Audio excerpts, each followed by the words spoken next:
सिर्फ औरत। मैं औरत थी, चाहे बच्ची सी, और यह खौफ सा विरासत में पाया था कि दुनिया के भयानक जंगल में से मैं अकेली नहीं गुजर सकती। और शायद इसी भय में अपने साथ के लिए मर्द के मुंह की कल्पना करना मेरी कल्पना का अंतिम साधन था।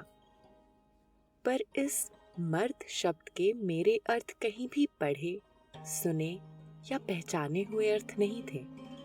अंतर में कहीं जानती अवश्य थी, पर अपने आप को भी बता सकने की सामर्थ्य मुझ में नहीं थी।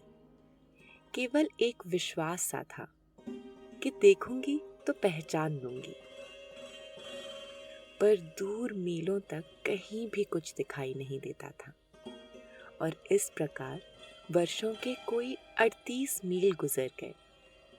मैंने जब उसे पहली बार देखा तो मुझसे भी पहले मेरे मन ने उसे पहचान लिया। उस समय मेरी आयु कोई 48 वर्ष थी।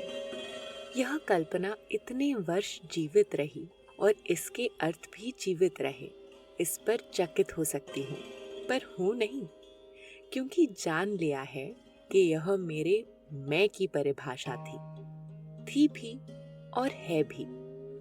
मैं उन वर्षों में नहीं मिटी, इसलिए वह भी नहीं मिटी। यह नहीं कि कल्पना से शिकवा नहीं किया। उस आयु की कई कविताएं निरी शिकवा ही हैं, जैसे तेरे लाखों अंबारों में से बताओ हमें क्या मिला, प्यार का एक ही तार मिला, वह भी एक हरा। पर यह एक हरा तार वर्षों के बीतने पर भी क्षीण नहीं हुआ। उसी तरह मुझे अपने में लपेटे हुए मेरी उम्र के साथ चलता रहा। कई हादसे हुए, पर कल्पना जो मेरे अंगों की तरह मेरे बदन का हिस्सा थी, वह मेरे बदन में निर्लेप होकर बैठी रही। उसे कई वर्ष समाज ने भी समझाया और कई वर्ष मैंने स्वयं भी, पर उसने पलकें नहीं झपकाईं। वह कई वर्षों के पार उस वीरानगी की ओर देखती रही जहां कुछ भी नजर नहीं आता था। और जब उसने पलकें झपकाईं, तब मेरी उम्र को 38वां वर्ष लगा हुआ था। और तब मैंने जाना कि क्यों उसे उससे कुछ अलग या आधा या लगभग सा कुछ भी नहीं चाहिए था। यूं तो मेरे भीतर की औरत सदा मेरे भीतर के लेखक से दूसरे स्थान पर रही है। कई बार यहाँ तक कि मैं अपने भीतर की औरत को अपने आप को ध्यान दिलाती रही हूँ। सिर्फ लेखक का रूप सदा इतना उजागर होता है कि मेरी अपनी आंखों को भी अपनी पहचान उसी में मिलती है। पर जिंदगी में 3 वक्त ऐसे आए हैं, मैंने अपने अंदर की सिर्फ औरत को जी भर कर देखा है। उसका रूप इतना भरा पूरा था कि मेरे अंदर के लेखक का अस्तित्व मेरे ध्यान से विस्मृत हो गया। वहां उस समय कोई थोड़ी सी भी खाली जगह नहीं थी जो उसकी याद दिला दी। यह याद केवल अब कर सकती हूँ, वर्षों की दूरी पर खड़े होकर। पहला वक्त तब देखा था जब मेरी उम्र 25 वर्ष की थी। मेरे कोई बच्चे नहीं थे और मुझे प्रायः रात को एक बच्चे का स्वप्न आया करता था।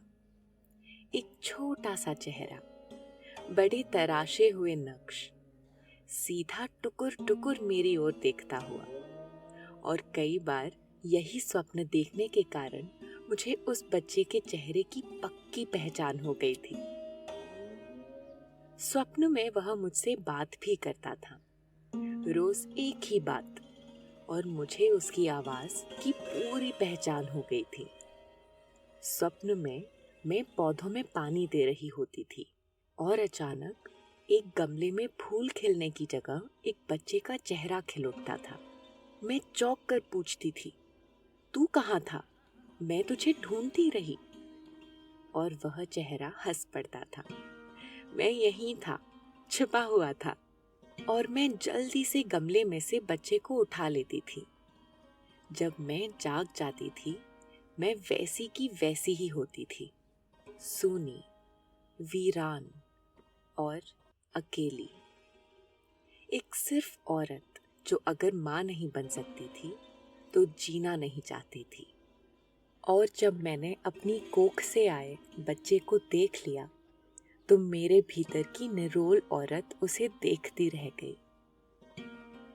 दूसरी बार ऐसा ही समय मैंने तब देखा था जब एक दिन साहिर आया था तो उसे हल्का सा बुखार चढ़ा हुआ था। उसके गले में दर्द था, सांस खिंची खिंची थी। उस दिन उसके गले और छाती पर मैंने विक्स मली थी। कितनी ही देर मलती रही थी और तब लगा था इसी तरह पैरों पर खड़े खड़े मैं पोरों से, उंगलियों से और हथेली से उसकी छाती को हौले हौले मलते हुए सारी उम्र गुजार सकती हूँ। मेरे अंदर की सिर्फ औरत को उस समय दुनिया के किसी कागज कलम की आवश्यकता नहीं थी। और तीसरी बार यह सिर्फ औरत मैंने तब देखी थी जब अपने स्टूडियो में बैठे हुए इमरोज ने अपना पतला सा ब्रश अपने कागज के ऊपर से उठाकर उसे एक बार लाल रंग में डुबाया था और फिर उठकर उस ब्रश से मेरे माथे पर बिंदी लगा दी थी।